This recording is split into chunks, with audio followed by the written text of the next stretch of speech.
Hey everyone, thanks for clicking on Wayne.com. It is Monday and we are back inside the zone. Blake Sebring here for the News Sentinel, but you know what? No Glenn Marini in this chair today. He disagrees with me, and look what happens. He was proven wrong. He says he's going to be here, but you know what? I always love coming in and getting a chance to talk hockey with you, Blake. Even if Glenn doesn't, I'm right here. I'm always down to talk I'm trying to hockey. train you well. Come on, Jessica. We're here. We're trying. So week 24, all wrapped up. What did you take away from the last 3 games? I kind of thought the Comets looked really tired Saturday. I looked like, I mean, they're kind of stuck. There's nothing to play for them. They're second place pretty much no matter what. Toledo's not going to lose the rest of the way, so they're not going to get any help there. And so you just kind of go with your own professionalism and play hard and do things right and see what happens. But I felt like they looked really tired Saturday night. Well, now that we have the number 1 and the number 2 seed kind of locked up, they're still going for 100 points, and they're still not going to get first place in their division. Yeah. Is that just a testament to how strong the North is this year? It's a testament to Toledo beat them 4 out of 6 times, or 4 out of 7 games. That's where that is, and that's where it's going to come down to. Is Toledo, they just won the season series, and that's going to make the difference there. That said, like we talked about a couple weeks ago, I don't think home ice matters with those two. I mean, they could play in the Wayne parking lot and it'd come down to the last minute and be a 1-goal game. I just don't think, and the Comets have won a road game in 14 of their last 15 playoff series, so it's just really not that big a deal. You know what? I wouldn't mind having the playoffs start here in the Wayne parking lot. If it could just get a little bit colder out, we get a rink out there. Now you're going to get Nicholas in trouble over there. Oh, yeah. I'm the only person I think that wants it just like a little tad bit colder. So one of the big things I have seen over the last couple of weeks is just the strength of the money line. Last week, they accounted for 60% of the scoring for the Comets. What is the secret recipe that makes Sean Sedlowski, Mike Mbach, and Eric Fye click? Well, for one thing, they don't play traditional positions. I mean, you got Emmer and Sid on the wing, and Fye's supposed to be the center, but it doesn't really work that way. It's like whoever comes across the blue line first is the center.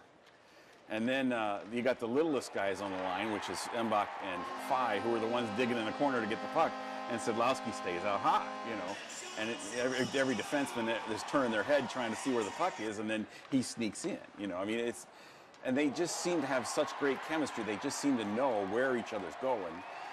They have tremendous ability to make the little passes, not the long passes, but the little 2-foot passes that drive defenses crazy because, okay, now do I switch with that or not? It's like a zone defense or man-to-man in basketball.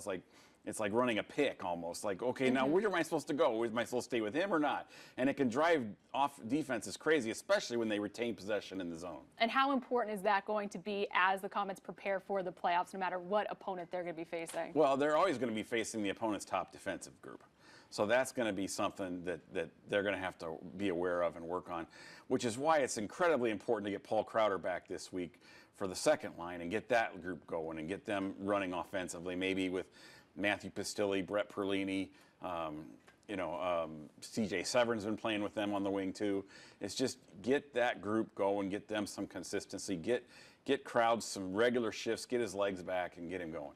You mentioned Paul Crowder and Matt Pistilli both coming back from their injuries. Paul Crowder's been out for 21 games now. How do you see Gary Graham getting him back into the swing of things and getting him back as one of the stronger players in the second line? Well, I think he'll play at least two games this week.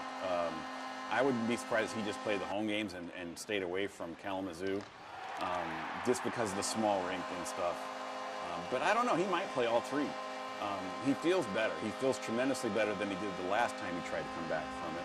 So that's good. Pistilli's going to be out for probably the rest of the regular season with the concussion. I mean, if it was, he could probably pass and go, but it's like, why take a chance? We have other guys who need the playing time and they need to make their spot on the playoff roster, so they'll probably go with that. And now that they are not playing to try to beat Toledo, what should the Comets be working on this week to prepare them for the playoffs? Well, the power play has gotten a lot better. So I would think concentrate on the penalty kill, which means blocking shots and things like that. And that includes the forwards blocking shots, which has been probably the one area this year on the special teams where they really need more work on. They also have to work on protecting the goalie. Indianapolis ran Will 2 or 3 times Saturday night, and nobody did anything, and they really need to clean that up too. Speaking of the goalie situation, it's always in flux, it seems like, in Fort Wayne. Pat Nagle is back. He just got released from his PTO this morning.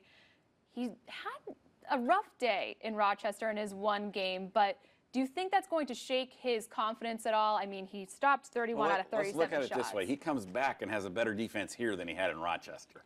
I mean, they got outshot 37-22, and it was 6-0. The next night, they got outshot without him in goal, somebody else, 38-14. They got beat 7-2. So the Comets defense is probably realistically better than Rochester's defense, so that'll help him a ton. And he'll be fine. And now we're talking about having Pat Nagle and Roman Will both playing together. Who do you see playing this week? Oh, I think he'll probably play Pat 2 out of the 3 and play Roman on Friday in Kalamazoo. Roman's done really well in Kalamazoo. The last game was the game where the Comets lost when they gave up all those penalties in the second period, and they got 3 power play goals, and there was nothing Roman could do on those. So, I mean, I don't know. I mean, I would think he'd probably play Pat 2 out of the 3, but we'll see. So it seems like it'll go down to the wire as far as who the Comets will be playing in the first round of the playoffs. It's going to be between Cincinnati, Indy, or Kalamazoo. Who do you see as being the Comets' first round opponent? I kind of think it's going to be Kalamazoo. But Kalamazoo's got a really rough schedule. It depends. Wednesday night they play Indy. If they beat Indy, Indy's out and they're in, or at least they're up. And if the Comets beat Cincinnati, that pretty much guarantees that Kalamazoo would finish 3rd. So there's a lot on the line in these Wednesday games. I mean, do the Comets want to face Rob Medor or do they want to face Joel Martin? You know, you're kind of, wow, that's a tough choice. Or would you rather have Joel Martin go against Toledo, or would you rather have Rob Medor go against Toledo in the first round? So you kind of got to look at it that way kind of thing, too. It's something to consider. I think the Comets will ignore all that and just play. But, you know, anytime you can, I don't know, it's really tough because, you know, both of those goalies are capable of winning a series. So it'll be really interesting to see what happens. Again, maybe it's the fact that the Comets need to just concentrate on their own defense, which, again, was really good last week. I mean, they only gave up like 22 shots a game, and they just have to clean up protecting the goalie.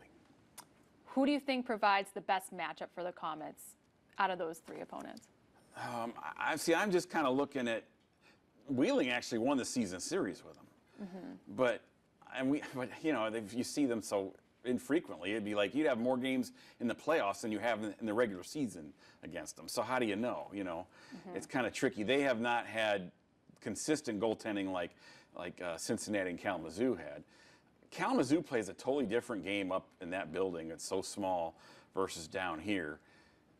It's kind of like, I don't know. Either one of them. I mean, the first round is going to be tough. Comets proved last year the first round doesn't mean anything. The regular season doesn't mean anything once the playoffs start. And those teams know each other so well, Cincinnati and Kalamazoo and the Comets. It's kind of like you kind of just go with what's in front of you. Another unknown going into this week is who's going to be coming back down from Lake Erie for that final roster before the playoffs. Who do you see Lake Erie sending down? The other thing is, too, Jessica, is the AHL season doesn't end until the weekend after the Comets start the playoffs. So, you know, how does that affect things on your playoff roster, too? Because if Lake Erie's planning on sending 4 guys or 3 guys down, does that mean you have to come up with the 3 roster spots? But you might need those 3 roster spots for that first weekend if they keep them up.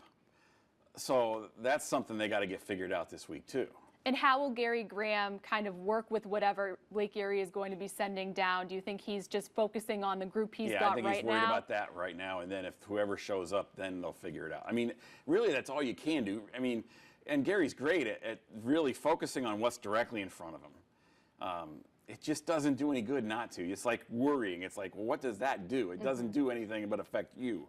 Same thing with that is they just don't know, so you can't control it, so don't worry about it kind of thing. Anyone from Lake Erie, do you think that could come down to the Comets and be a big difference maker? I would love to see Mitch Hurd come back and get set up with Pistilli and Crowder. I mean, then, because like last year what happened was everybody on Cincinnati and Reading focused on Scott Fleming, Chris Auger, and Brandon Marino. Well, that left the money line of Sidlowski, Embach, and Clark to go nuts. This year, everybody's going to focus on the money line, and you got to get that second line going to go nuts. And they're every bit as good as a typical first line if you get all 3 of them together, or Perlini, who's been playing well. You know, you really, really do need that second line. And if you get the second line, that allows you to set up a checking line, which they haven't had for a few years. And they've been playing really well together. That's been Lowry and Schrock and Severin, or I think sometimes Perlini too. Or, you know, that could be really good and really effective checking line. They were plus the whole week, which has not always been the case for the third line. And they just love forechecking and getting in the other team's face a little bit. So that's even better. I mean, when you look at what they've done against the other team's top lines the last week and a half, 2 weeks, it's been pretty good.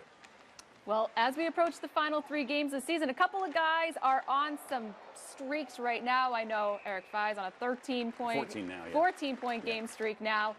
Anybody making some big career, having some big career seasons this week? That's what's neat about it is it's about 12 or 13 guys on the team who are having career years. And that is amazing, considering all the call-ups and stuff. I mean, I'm talking ECHL only career years, which really tells you how well the Comets have done recruiting and coaching and developing these guys and giving them the ice time and trusting them to play well and in big spots too. And that's been kind of neat to see. It's kind of hard to come up with anybody who's not having at the very least, an average year. Nobody's having a bad year. Everybody's having at least an average year or better.